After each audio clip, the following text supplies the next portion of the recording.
Bonjour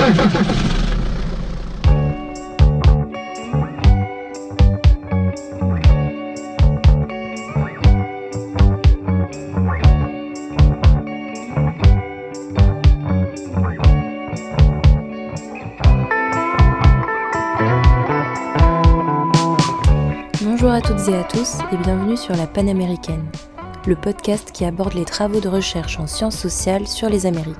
Urbaines ou rurales, métisses ou autochtones, les sages-femmes sont des personnes essentielles pour penser les pratiques de soins dans les sociétés américaines. Dans ce nouvel épisode, nous vous invitons à découvrir la pluralité des statuts des sages-femmes au Mexique, ainsi que la diversité des tâches qui constituent leur travail. Pour en parler avec nous, nous avons le plaisir de recevoir Colleen Leonard et Roselyn Leiva Santoyo. Colleen Leonard est doctorante en socio-anthropologie à l'EHESS et rattachée au laboratoire IRIS.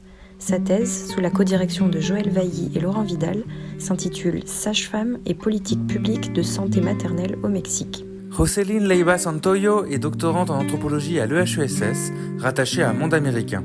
Sa thèse, sous la direction d'Anat Ariel de Vidas, s'intitule « Logique et politisation du travail reproductif chez les sages-femmes Ténèques à l'est du Mexique ». Bonjour Joyce, bonjour Colleen et bienvenue sur la Panaméricaine. Merci de nous avoir rejoints un dimanche matin, faut le signaler, pour enregistrer cet épisode. Poser la même question qu'on pose à tous nos invités, qui est comment en êtes-vous arrivés à travailler sur vos sujets de thèse? Pourquoi avoir choisi ce sujet et quel a été votre cheminement vers lui? Bonjour Marie et Antoine, Colleen, je suis très contente d'être là, de partager avec vous un peu sur nos recherches. Moi, je dois dire que j'ai commencé à m'intéresser au sujet des sages-femmes vraiment par la ritualité. Moi, je fais une licence d'anthropologie au Mexique. Et après, j'ai travaillé un peu dans l'enseignement. Je suis venue en France pour faire un master complètement différent. Ça m'intéressait l'édition du livre. Mais après, quand j'ai fait mon terrain dans la région de la Huasteca, à l'est du Mexique, dans un état qui s'appelle les San Luis Potosí, j'ai rencontré pour la première fois les Ténèques. Et j'ai rencontré pour la première fois leur rituel aussi. Et je me dis que maintenant, il y a quelque chose qui me restait un peu sur ça. Et quand j'ai fini le master, j'avais envie de continuer avec les doctorats, mais en anthropologie. Et j'avais envie de retourner à la région de la Huasteca, parmi les Ténèques, qu'il faut dire, petite parenthèse, c'est un groupe ethnique d'ascendance maya. C'est le seul groupe ethnique maya qui n'est pas dans les noyaux mayas qui est dans le sud du Mexique. Et donc, j'étais intéressée à la ritualité. J'avais travaillé les questions du carnaval dans la région, dans la commune de Aquismón, où je travaille aujourd'hui encore. Mais je ne voulais pas travailler avec des guérisseurs. je voulais un peu trouver autre chose que, pour moi, un peu inconnu à l'époque, il faut dire. Et ça m'est venu tout de suite à l'esprit, mais il faut travailler avec des sages-femmes. Parce que les sages-femmes, pour moi, c'était aussi un moyen déjà de continuer à travailler la question de la ritualité ténèque, des questions de la naissance. Et aussi, moi, je voulais comprendre qu'est-ce que c'était aussi d'être une femme dans cette région-là. Donc, voilà, j'ai commencé mon doctorat et maintenant, je m'intéresse à les questions, oui, de justice reproductive, de la naissance et des questions autochtones aussi dans la région. Ok, merci beaucoup. Et de ton côté, Colleen, comment ça s'est passé?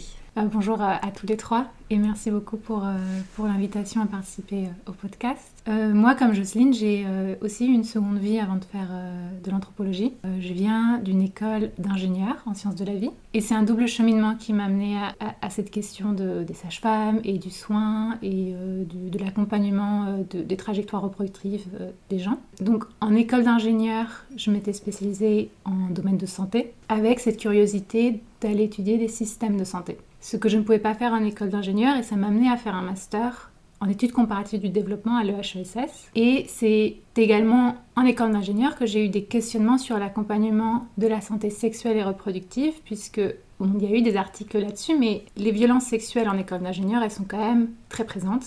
Et il y a eu un moment où je me suis demandé, mais comment les personnes qui ont vécu des violences ont accès à la santé, en sachant qu'une rencontre avec un gynécologue peut être un moment de dépossession du corps. Et donc, par un heureux hasard, je suis franco-mexicaine, j'étais à Mexico à l'été 2019 et j'ai rencontré le directeur financier d'une organisation de sages-femmes de la zone Purépecha, au Mexique, dans l'état du Michoacán. Et c'est là que mon terrain m'a pris en fait. J'ai commencé par étudier une maison de sage-femme professionnelle.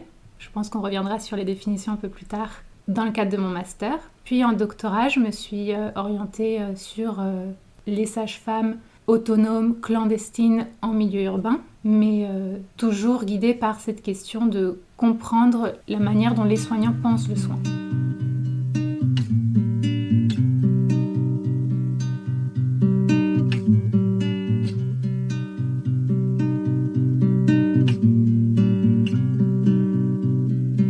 Alors pour continuer, donc pour aller un peu plus en profondeur dans vos sujets de recherche, est-ce que vous pouvez revenir et nous expliquer justement cette question terminologique qui est assez complexe? Parce que donc en France, on a donc ce terme de sage-femme. Au Mexique, donc l'équivalent ce serait parteras. Mais il y a aussi un autre terme, la parteria, qui n'a pas de traduction, on va dire, effective en français. Donc, est-ce que vous pouvez revenir sur un peu ces problématiques de vocabulaire et qu'est-ce que ça désigne, ces termes-là? Qu'est-ce que font justement ces femmes que vous étudiez?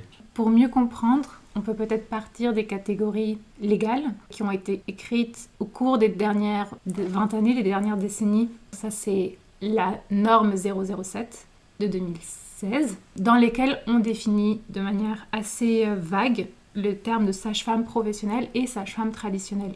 Et c'est beaucoup plus récemment que les catégories légales se sont précisées, en mars 2025, avec la norme 020, où cette fois-ci, on va parler de sage-femme professionnelle qui recoupe les infirmières obstétricales, les infirmières périnatales et même les infirmières tout court, sans spécialisation. Ce qui crée aussi des enjeux pour le métier d'infirmière. Et ensuite, les sages-femmes professionnelles issues de formations soit universitaires, soit techniques. Et il faut que toutes ces formations soient reconnues par l'État. Ensuite, on a les sages-femmes traditionnelles qui, et Jocelyne, tu peux me corriger, sont reconnues comme traditionnelles à partir du moment où leur communauté les reconnaît en tant que telles.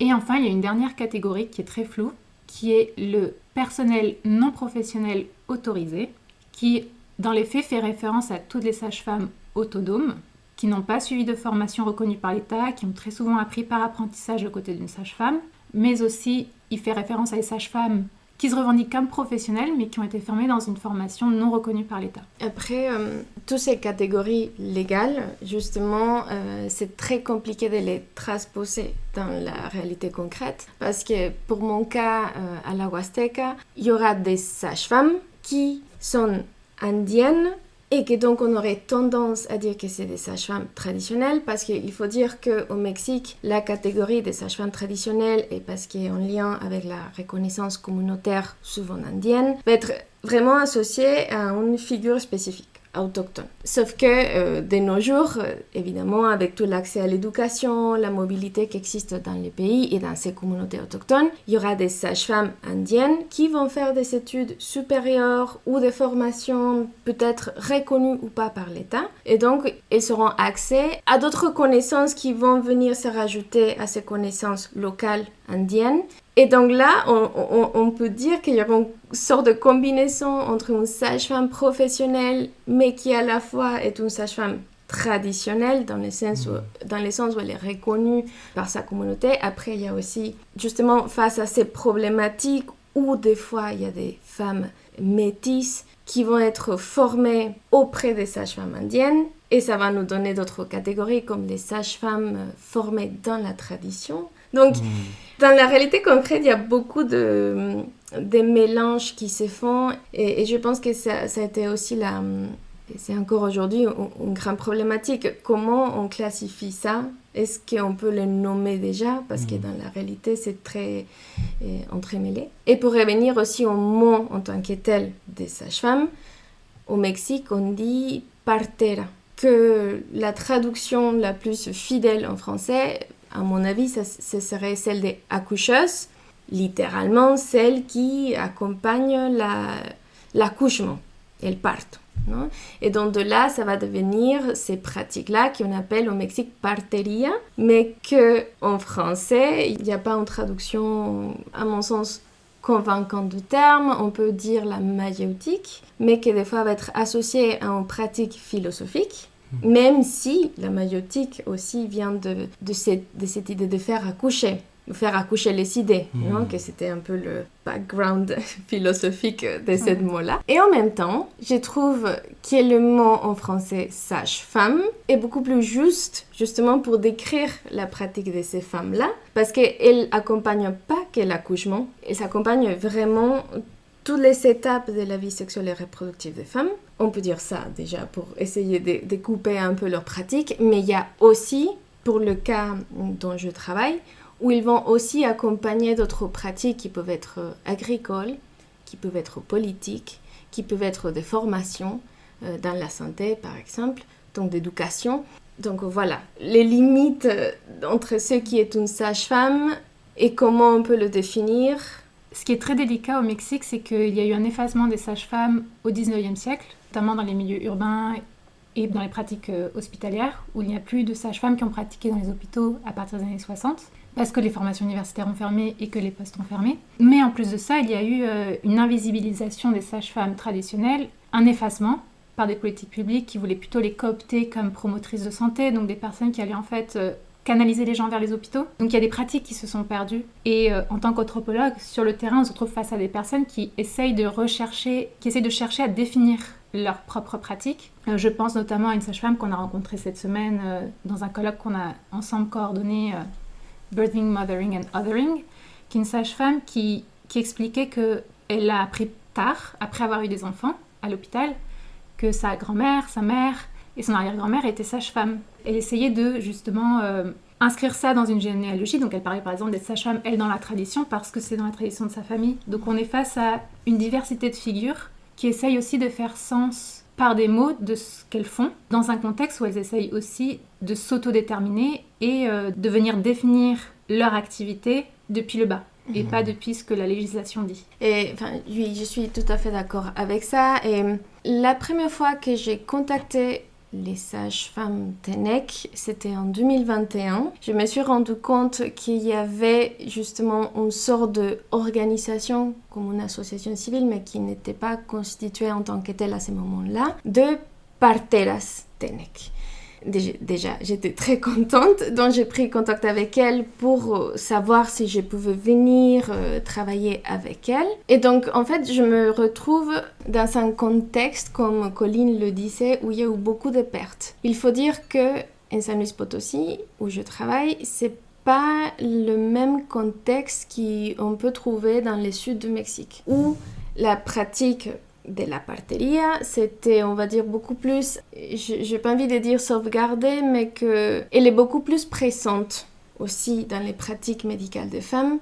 Et ça, c'est grâce à différents facteurs qui sont très divers. Mais pour dire que en San Luis Potosí, la parteria indigène Tene était un peu absente. Et face à cette absence, moi, j'ai dû beaucoup reconduire mon terrain aussi. Et c'est ça qui m'a fait comprendre qu'en fait, la pratique des sages-femmes est beaucoup plus large. Pourquoi je dis ça? Parce que bon, déjà, moi, j'ai pas vu beaucoup d'accouchements.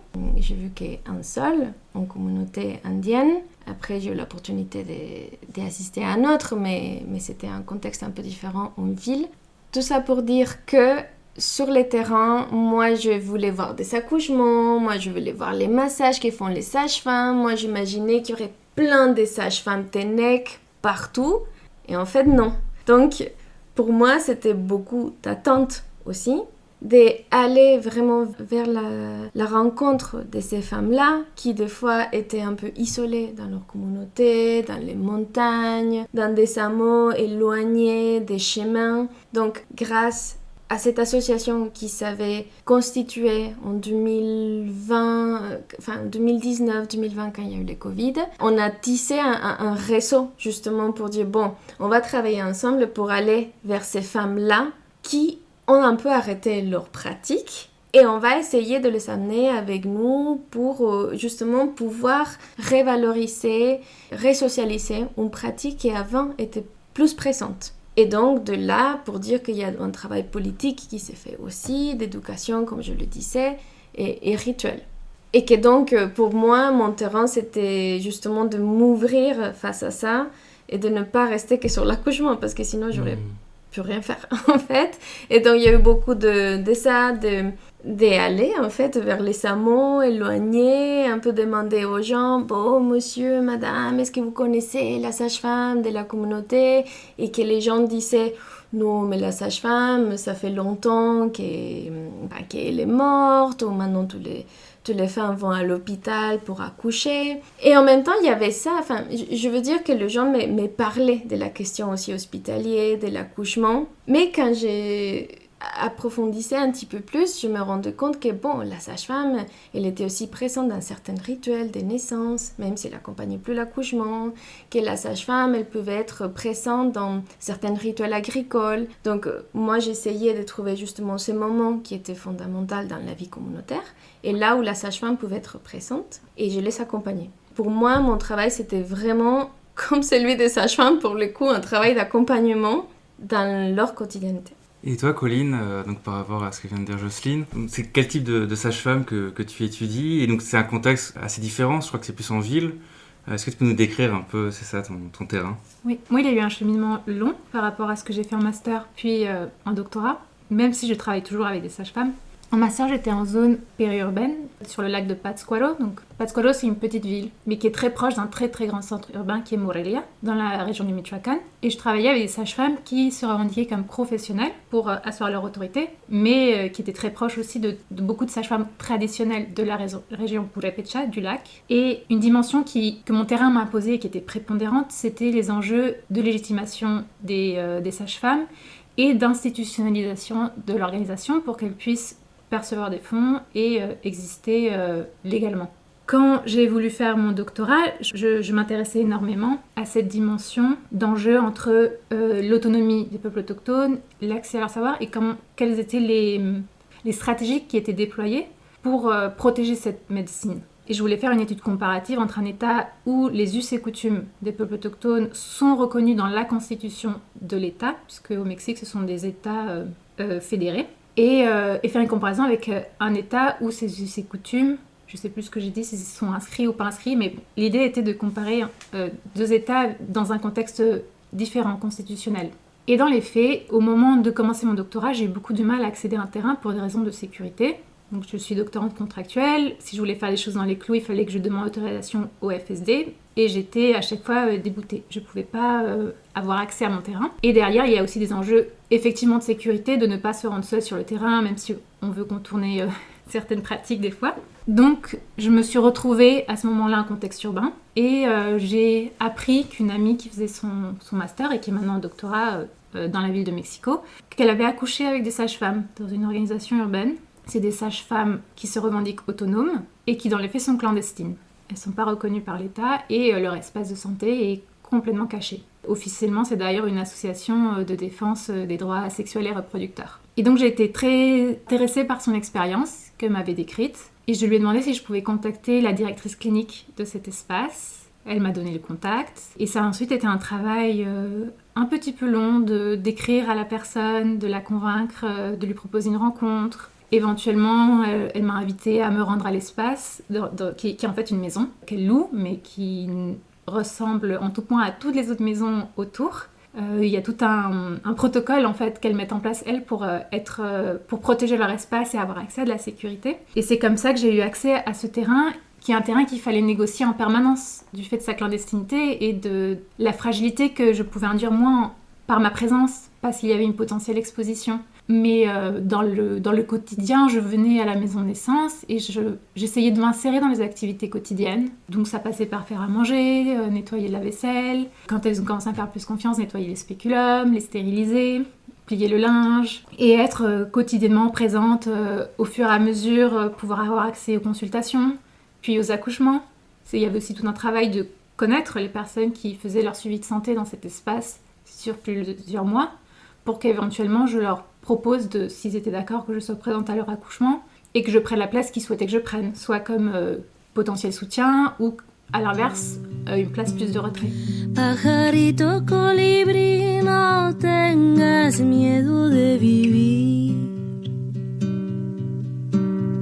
que la noche oscura y misteriosa baila para ti. Cuando sientas dejas que infinito el mundo se abra ante tus alas, dentro de tu pecho pierdas el aliento, pídele al cielo que te haga volar. Donc vous avez toutes les deux assisté au moins à un accouchement. Est-ce que vous pourriez revenir là-dessus, expliquer ce que ça vous a fait Donc effectivement, sur toute la durée de mon terrain, qui a duré 9 mois, j'ai eu la chance de pouvoir observer un accouchement et même d'y participer. Donc j'ai eu une bonne affinité avec le couple, ils étaient d'accord pour que je sois présente. Et en fait, très vite, j'ai été happée par le moment. Donc je me souviens, je reçois le message très tôt à l'aube. Il faut savoir que ces accouchements ne sont pas déclenchés, donc c'est aussi tout un travail de... Je dirais, à partir de la semaine 36 jusqu'à la semaine 42, on sait que de la grossesse, on sait que l'accouchement peut arriver. Donc c'est aussi laisser s'introduire dans notre vie quotidienne cette espèce de temporalité dans laquelle sont immergées les sages-femmes, où à tout moment on peut recevoir la notification nous demandant d'aller à la maison de naissance. Et donc j'arrive très tôt le matin, le soleil venait de se lever et la maison était très calme. Je rentre, je m'installe, je monte ensuite mes affaires à l'étage supérieur où avait lieu l'accouchement et c'était très silencieux. Donc c'était voir un peu ce recueillement des personnes au moment de l'accouchement et les sens sont happés par le moment et la corporalité aussi. Moi, ce qui m'avait marqué, c'était comment respirer au rythme des contractions avec la femme qui était en travail de couche. Et spontanément, on trouve sa place dans ce moment. Donc il y a cette question un peu d'accompagner aussi, parce qu'il y avait dans l'espace une sage-femme, une apprentie et le couple, puis moi. Et on s'est mis spontanément par moments à faire des vocalisations en accompagnant les contractions.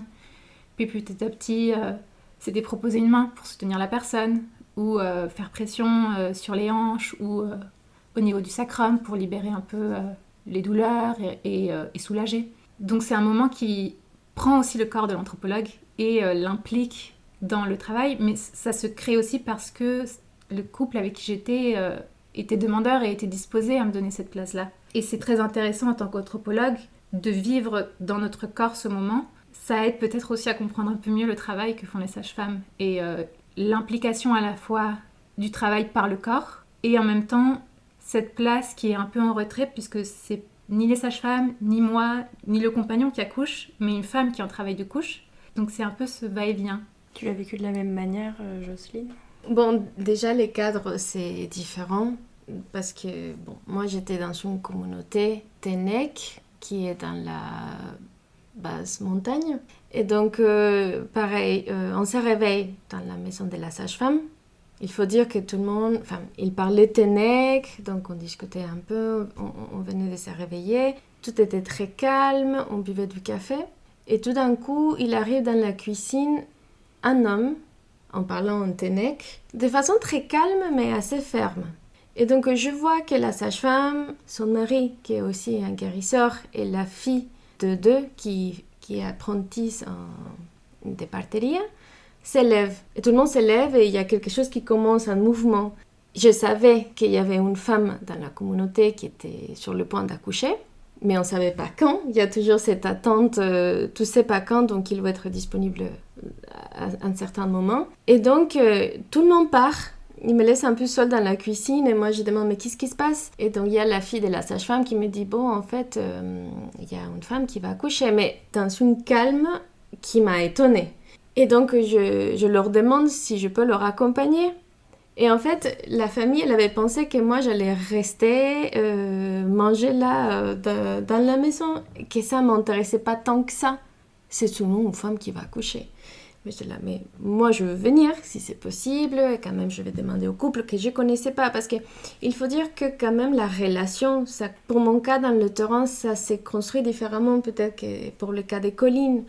Moi j'ai bougé un peu partout, parce que je me suis installée dans la région, donc je savais pas des fois où j'allais finir.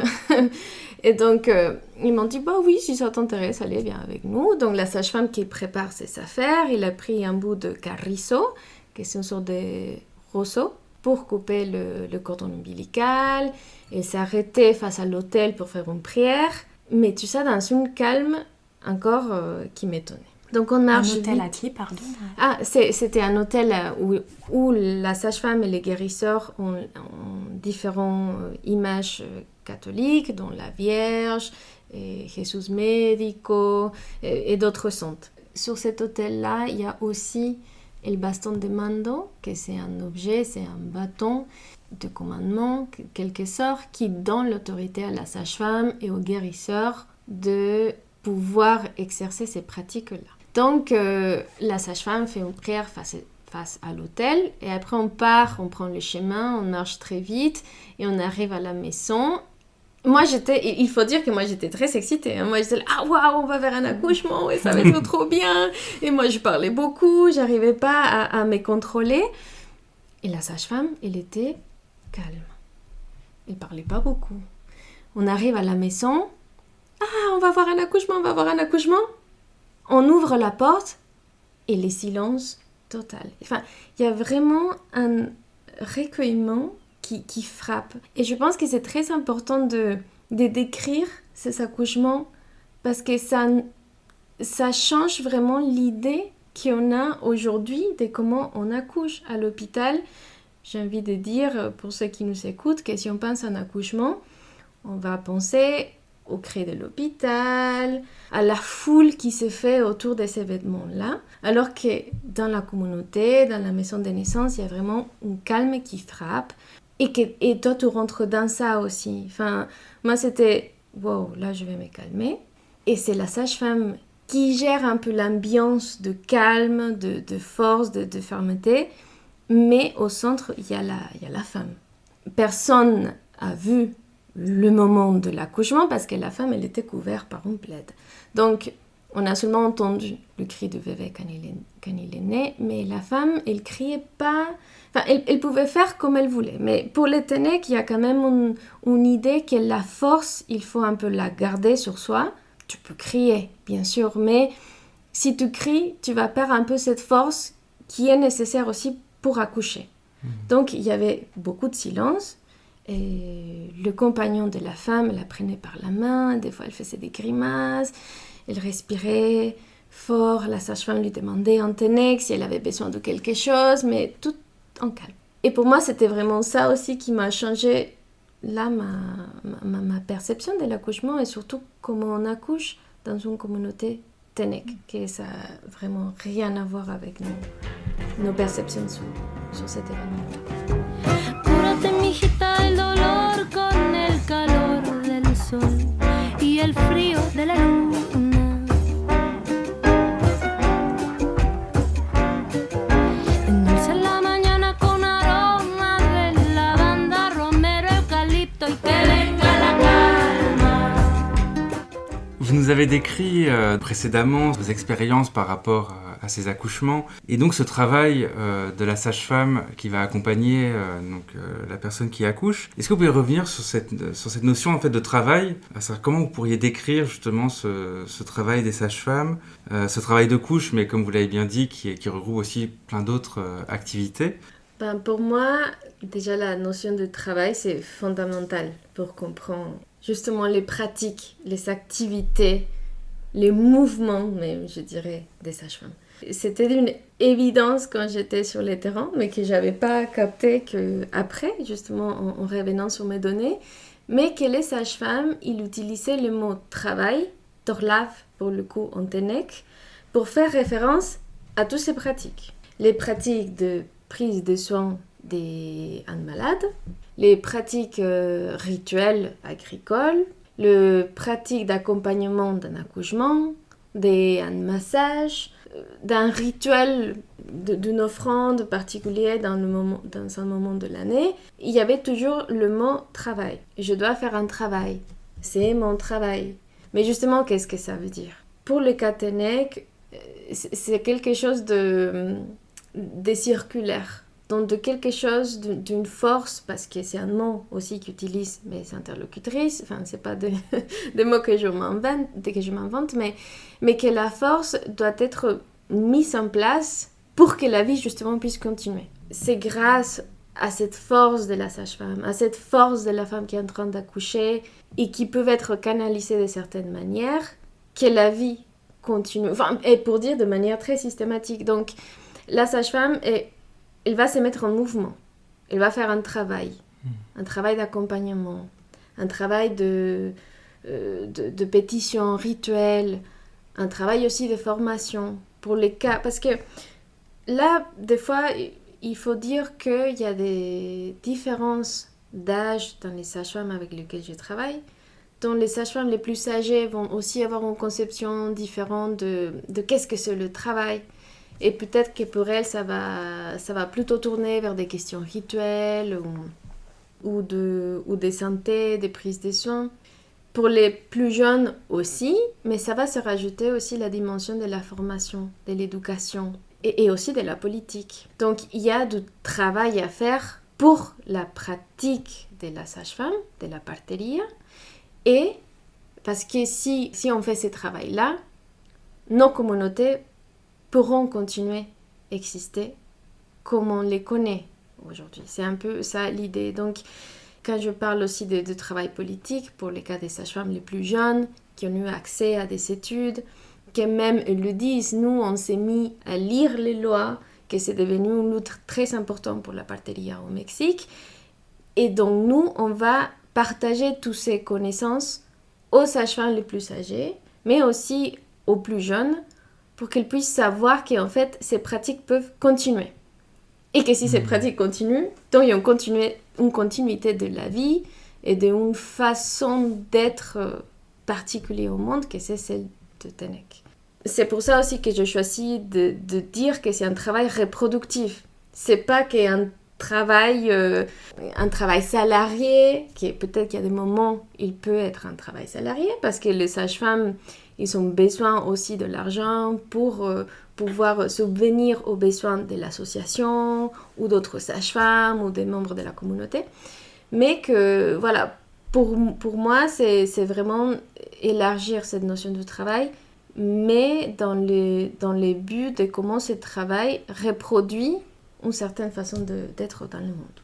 C'est vrai que dans mon terrain, on retrouve également cette multiplicité du travail. Il y a le travail par le corps, qui prend le corps et qui l'engage, avec notamment parfois le port de charges lourdes. Les sages-femmes avec qui je travaille, elles vont remplir des bassines d'eau, qu'elles vont ensuite faire bouillir avec des plantes médicinales, soit à des visées directement physiologiques, soit à des visées aussi émotionnelles. Il y a tout le corps qui s'engage, parfois dans des positions vraiment inconfortables pour soutenir la femme qui est aussi en travail de couche. Et puis il y a le travail émotionnel, d'accompagnement, le travail organisationnel, à la fois politique, parce que ce sont des militants qui essaient de définir leur métier dans une législation qui est en construction. Et ce travail à la fois d'organisation, il touche aussi de leur organisation qu'elles ont construite. En l'occurrence, moi je travaille avec des sages-femmes clandestines. Il y a tout un travail de protection de l'organisation à travers des stratégies qui contournent la loi, notamment tout le vocabulaire qu'elles utilisent en fait, qui est constamment fait pour évacuer et éviter d'employer une terminologie de rendez-vous médicaux. Mais au-delà de même, la manière dont elles conçoivent le soin, c'est un travail qui produit cette conception. Elles vont organiser leur activité de sorte à ce qu'elles puissent encadrer parfois aussi l'empathie pour la systématiser. Parce que dans les faits, elles se positionnent également comme des personnes féministes qui veulent accompagner les personnes dans leur autonomie, mais aussi avec respect, sans compromettre leur dignité. Et le métier de sage-femme étant très prenant, elles sont aussi sujettes à de la fatigue. Donc elles pensent aussi à des mécanismes qui permettent de faire en sorte que l'empathie ne dépende pas d'affinités qui se créent au hasard des rencontres, mais de la systématiser en recueillant les histoires des personnes, en s'intéressant à qui elles sont, en comprenant aussi dans quelle matrice relationnelle elles s'insèrent dans leur entourage, de quel soutien elles disposent ou non. Donc c'est un travail multiple qui les prend à différents niveaux et qui, il faut le dire, est épuisant aussi pour elles. Comment ces femmes en sont venues à être sages-femmes clandestines ? D'où elles viennent, celles qui deviennent sages-femmes dans vos terrains respectifs ? Comment ça se passe ? Les trajectoires, elles sont assez multiples. Ce sont, dans mon cas, des personnes qui ont fait des études supérieures, mais elles peuvent, dans certains cas, être les premières à faire des études supérieures dans leur famille.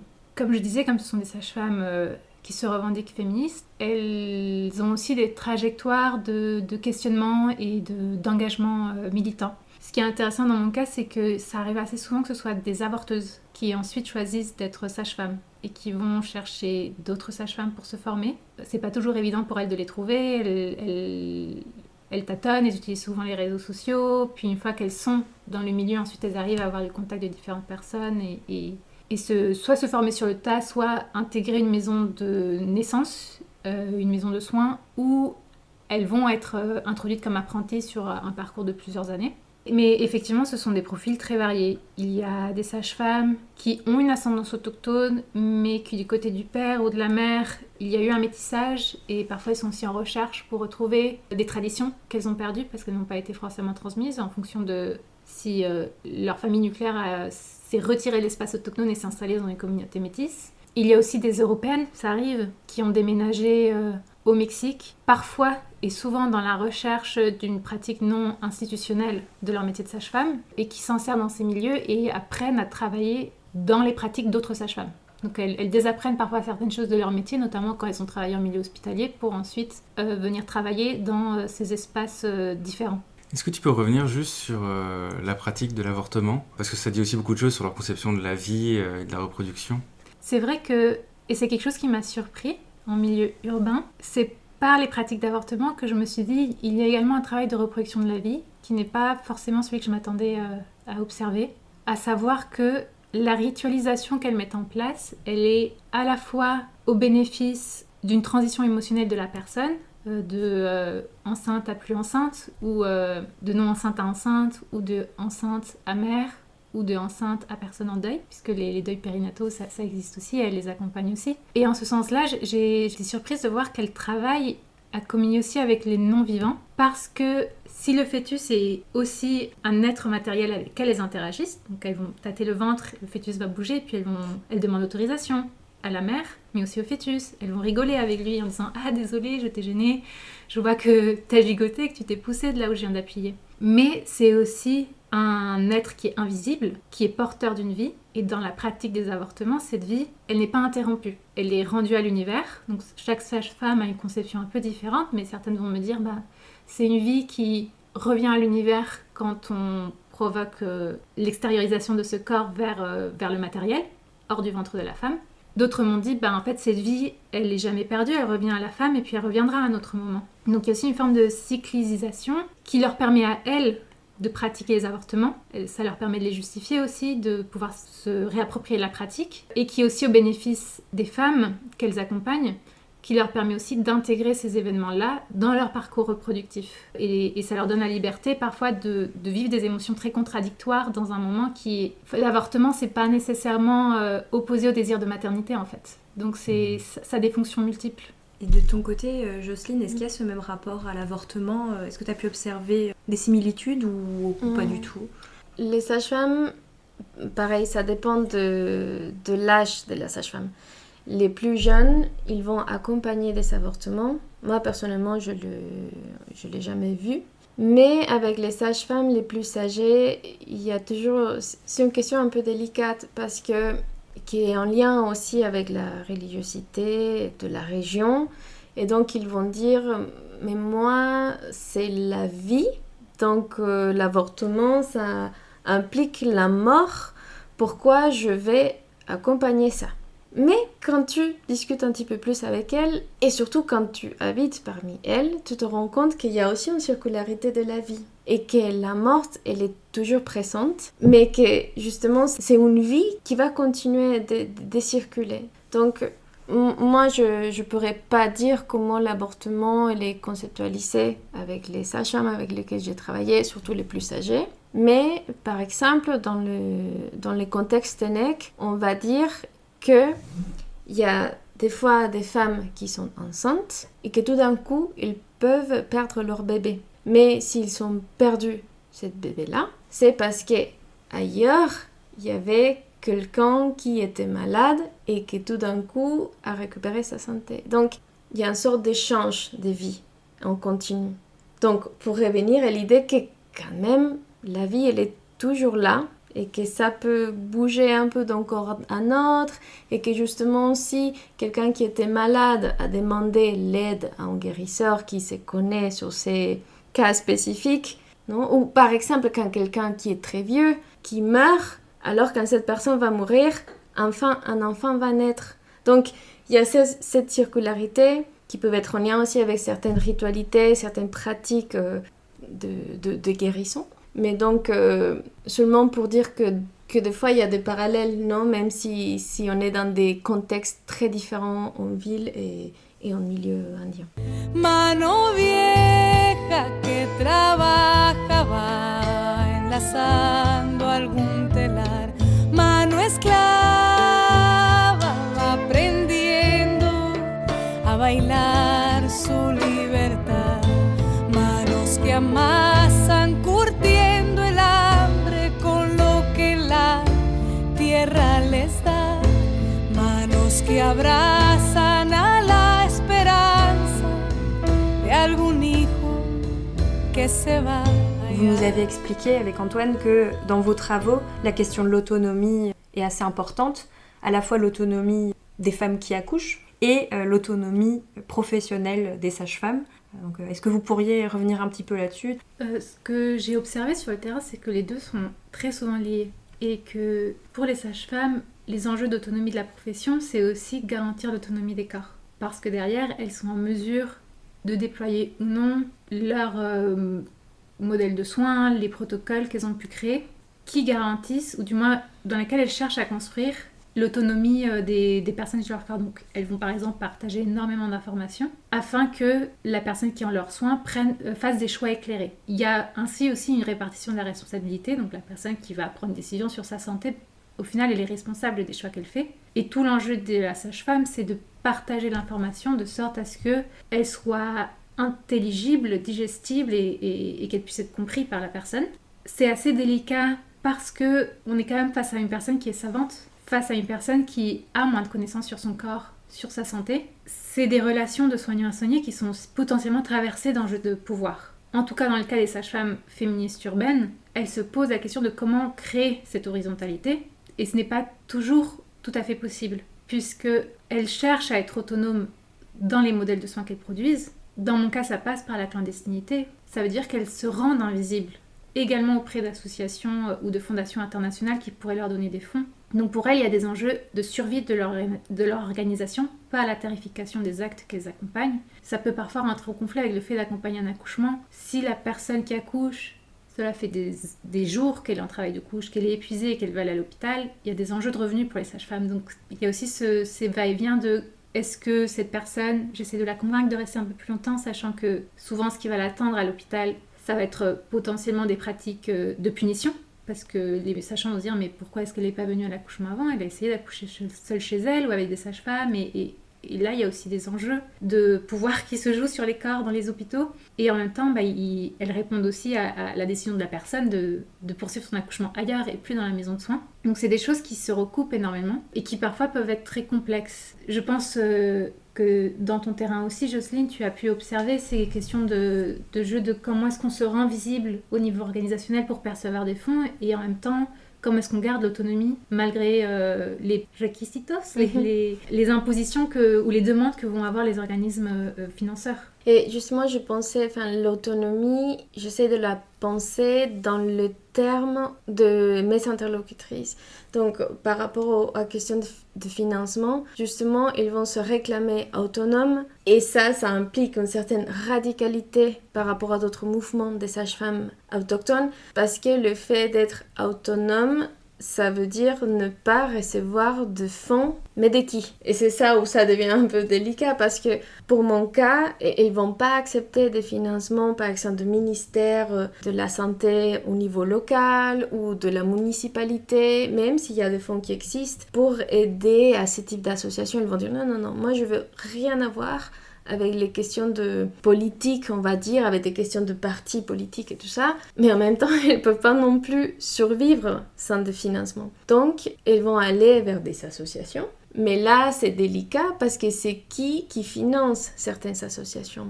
Déjà, et je ne l'ai pas dit avant, mais l'association avec laquelle je travaille s'est constituée d'abord comme une organisation indépendante. Et après, ils se sont dit, mais en fait, on a besoin de l'argent pour que ce travail puisse continuer. On va faire une association civile. Et donc, ça implique aussi un peu de rentrer dans cette jeu que c'est les jeux de financement des associations et que des fois sont financées par des grands capitaux ailleurs, en dehors du Mexique ou au Mexique même. Mais il n'y a pas que ça, il y a aussi le fait de pouvoir être salariées pour celles qui sont les plus jeunes et que des fois, elles vont financer l'association avec leur propre argent. Ce qui pourrait être compliqué pour des sages-femmes plus âgées qui sont dans des situations non salariées. Et donc là, ça pose des questions d'autonomie financière. Mais pour la question de l'autonomie corporelle, pour mon cas aussi, et peut-être en t'écoutant, Colline, je me disais que, en tout cas, avec les sages-femmes avec lesquelles j'ai travaillé, elles vont essayer de revendiquer l'autonomie de la femme d'abord, et parce que la femme peut choisir avec qui, comment et quand accoucher, et que parce qu'elle va choisir des modèles de soins qui sont différents à celles de l'hôpital ou biomédical, comme on veut le nommer, il y aura aussi la continuité. Moi, je pense que les sages-femmes comprennent l'autonomie comme ça. D'abord, il faut tout donner à la femme pour qu'elle puisse choisir. D'ailleurs, c'est un peu des enjeux de la justice reproductive. On ne peut pas choisir là où il n'y en a pas de choix. Donc, c'est justement de mettre en place les choix pour que les femmes puissent donner continuité à certaines pratiques. Et après, il y a aussi, pour les cas TENEC, un lien qui est très fort avec la question du territoire. Le corps de la femme, ça peut être aussi assimilé au corps à la terre même, non?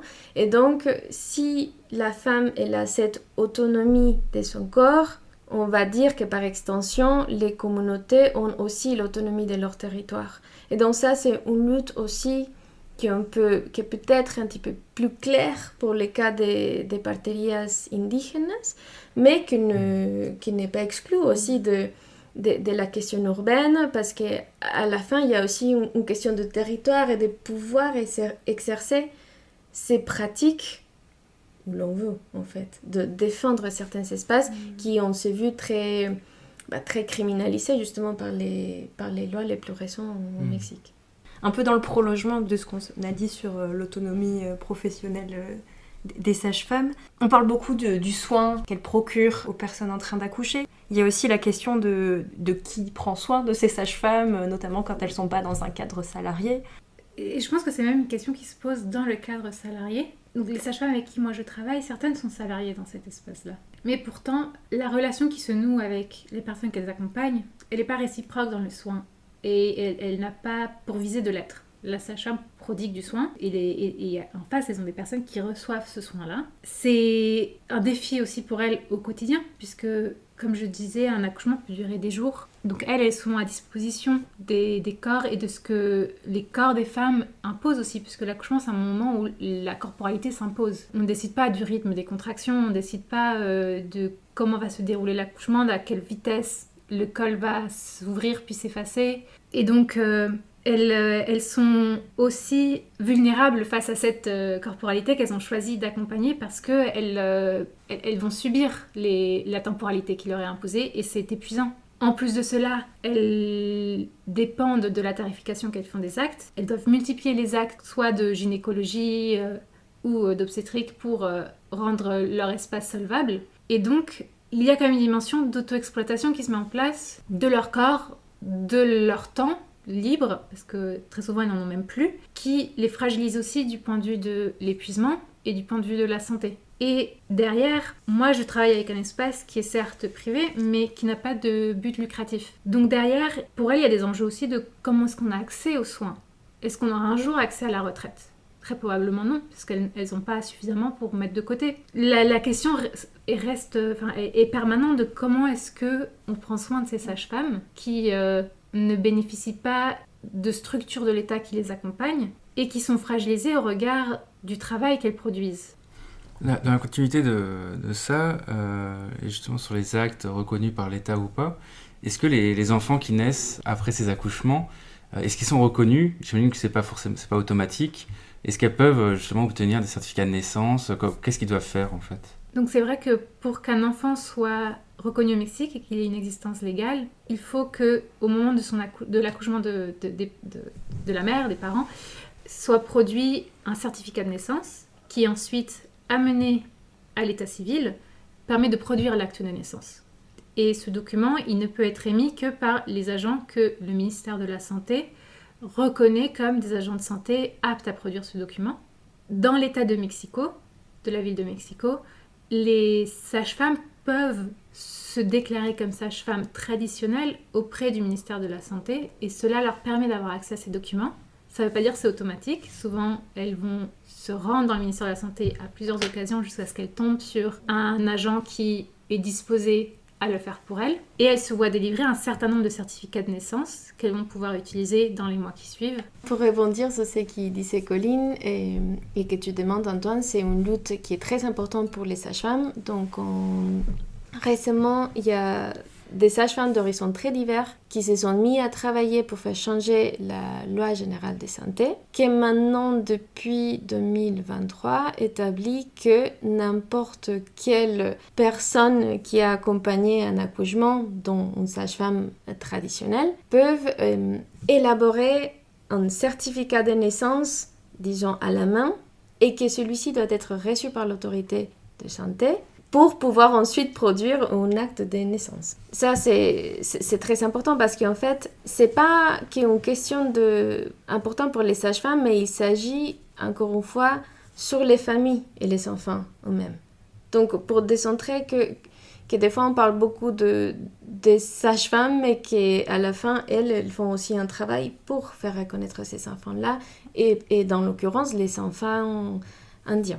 Et pour la question de qui prend soin des sages-femmes, je pense que c'est maintenant, c'est une question de cœur. Et que d'ailleurs, il y a des recherches qui se font actuellement aussi par un collègue au Mexique, Yared Marin, qui a beaucoup travaillé aussi avec des sages-femmes, et qui nous montre que c'est des soignantes qui sont dans l'épuisement. Et que pour mon cas, des fois, on romantise beaucoup la figure de la sage-femme comme la femme ancienne qui est visitée par tous les gens de la communauté et qui reçoit comme des cadeaux et que tout le monde l'aime parce qu'elle est la grand-mère. Ça peut exister. Mais aussi, ce que je peux voir sur le terrain, c'est que c'est des femmes qui sont très abandonnées. Et il s'agit maintenant d'y penser pourquoi elles sont dans ces situations-là. Et c'est justement aussi parce qu'il y a eu tous ces changements par rapport à comment on prend soin dans les communautés mêmes, dans les villes elles-mêmes, et comment les soins étaient centralisés par un seul système médical, et que donc, justement, on se demande maintenant, mais comment on prend soin de l'autre? Comme si ça se passait qu'à l'hôpital, alors que je pense que c'est aussi le cas dans la ville, mais aussi dans les communautés indiennes, comment on fait pour qu'on puisse tous prendre soin de tout le monde. Vers qui est-ce qu'elles se tournent au moment où elles deviennent mères, si un jour elles le deviennent? J'ai trouvé ça très beau sur mon terrain, comment elles s'aident entre elles. Et il y a des très belles relations d'amitié qui sont nouées parce qu'elles partagent tellement aussi. Dans ces espaces-là, elles vont être de 8h du matin jusqu'à 10h du soir. Donc elles se connaissent très bien. Et il y a des belles amitiés qui se nouent. Ça ne veut pas non plus dire qu'il n'y a pas de conflit, qu'il n'y a pas de hiérarchie qui se crée dans ces espaces. Mais c'est beau aussi de les voir accéder à la maternité en s'accompagnant les unes les autres. Et de ton côté? Pour les sages-femmes les plus âgées, ils sont accouchés chez elles en ayant l'aide de leur mère, de leur grand-mère, de leur sœur. Pour les plus jeunes, ils ont à des moments été accompagnés par des sages-femmes, mais pas tout le temps. Parce qu'il faut dire aussi qu'ils peuvent accoucher à l'hôpital et que justement, des fois, c'est à partir d'une expérience, comme on dit aujourd'hui, traumatique, mais c'est surtout d'une violence qui est perpétrée par un système de santé, qu'ils se sont dit, moi, je ne veux pas que ça arrive à moi, après, si je décide d'être mère, mais non plus à mes sœurs ou les femmes de communauté. Et donc, c'est pour ça qu'elles ont décidé, quelques-unes, de devenir sage-femme. El mío fue espontáneo, fue hace menos de un año. Era un 11 de mayo, también perdí un ovario. Lo viví yo, lo viven miles a diario, te lo cuento yo. No todas logran contarlo, no todas vuelven a casa por no saber lo que pasa. Si lo hacen sin saber, sin nadie, solas enfrentarse por miedo a la cárcel. Sus padres, el padre, porque simplemente quiso y que tienes derecho al aborto seguro, es tu cuerpo, derecho a cuidar de ti, es tu tiempo, respeto a tus deseos de no ser madre, decisión consciente, decisión responsable, derecho a no ser juzgada por nadie, derecho no tener que justificarte, respeto que no sea parte de tus planes, decisión personal, de nada eres culpable, no. Dernière question pour proposer aux auditrices et auditeurs des œuvres culturelles sur lesquelles ils pourront aller essayer de poursuivre la réflexion sur ce sujet-là. Qu'est-ce que vous pourriez proposer comme musique, livre, film, avec un lien plus ou moins proche par rapport à tous ceux dont on vient de parler ? Moi, je vous recommande vivement le livre d'une journaliste mexicaine qui s'appelle Daniela Rea, R-E-A, et qui s'appelle Fruto. Fruto en espagnol, mais qui était récemment traduit par les éditions Ici-Bas en français, et s'appelle D'amour et de force. Et pour moi, c'est un peu le journal intime de la journaliste sur la maternité, mais il parle surtout de soins et comment, même si on n'a pas vécu l'expérience de la maternité, pour la plupart, on a toutes et tous pris soin de quelqu'un et être prise. Pour moi, c'est vraiment cette idée, comme je le disais dès le départ, quand las parteras, des fois, ils sont plus là, quand on voit de moins en moins des accouchements à la maison, dans la communauté, c'est quoi qu'il reste. Et donc, il reste le travail, et surtout le travail des soins. Et donc, pour moi, c'est vraiment une très belle entrée aussi pour commencer à penser la maternité d'une façon différente aussi, qui des fois peuvent être douloureuses, et comme ça, on s'est défait de ces idées aussi romantisées sur cet événement de lait. Moi, de mon côté, j'ai aussi envie de recommander un livre qui a été écrit par une autrice japonaise, Mieko Kawakami, qui s'appelle Sein et œufs, publié en 2007 au Japon. Je me demande si en France, il n'est pas arrivé en 2008 par une traduction. En tout cas, le livre est traduit. Et qui parle du cheminement de 3 femmes, toutes liées par des liens familiaux. Donc la narratrice qui est autrice, qui dit se sentir ni mère parce qu'elle n'a pas d'enfant, mais ni fille, puisqu'elle a grandi avec beaucoup d'autonomie, c'est sa grand-mère qui prenait soin d'elle, mais elle ne s'est vraiment jamais sentie affiliée particulièrement, et qui se trouve en questionnement par rapport à la maternité et qui éventuellement va choisir un parcours par insémination, mais hors de l'institution, puisque les femmes célibataires et qu'au Japon, visiblement, c'était compliqué d'avoir accès à l'insémination dans ce contexte-là. Et c'est aussi l'histoire de sa sœur qui se voit imposer un corps de femme qui a accouché puis qui a allaité et qui est en conflit avec la manière dont ce corps se reflète à elle dans un miroir et qui veut potentiellement se faire changer les seins. Donc elle est dans ce parcours-là, et puis il y a la fille de cette personne qui reçoit avec brutalité cette nouvelle que sa mère veut faire changer les seins qui lui ont donné du lait, et qui en même temps est à un âge très jeune. Elle a 11 ans, elle va rentrer dans la puberté, et elle est confrontée à la matérialité de son propre corps, au fait qu'elle a des œufs, des ovocytes, et que c'est un corps qui va menstruer. Et ma deuxième recommandation, ce serait une pièce sonore qui a été créée par Dunia Verona en 2017 et qui s'appelle Mujeres Pariendo, Femmes qui accouchent, qui est disponible en ligne. Je passerai le lien à Antoine et à Marie pour qu'ils soient disponibles sur le podcast. Merci beaucoup. Merci beaucoup pour ces recommandations. Merci à vous, Colline et Jocelyne, d'avoir accepté de participer à cet épisode de la Panaméricaine. On pourrait conclure en souhaitant aux auditrices et auditeurs de prendre soin d'eux, mais aussi de leurs proches. C'est relationnel, le soin. Cultiver l'empathie aussi, qui est une notion importante dans notre société actuelle où parfois ces qualités font cruellement défaut. Donc merci beaucoup et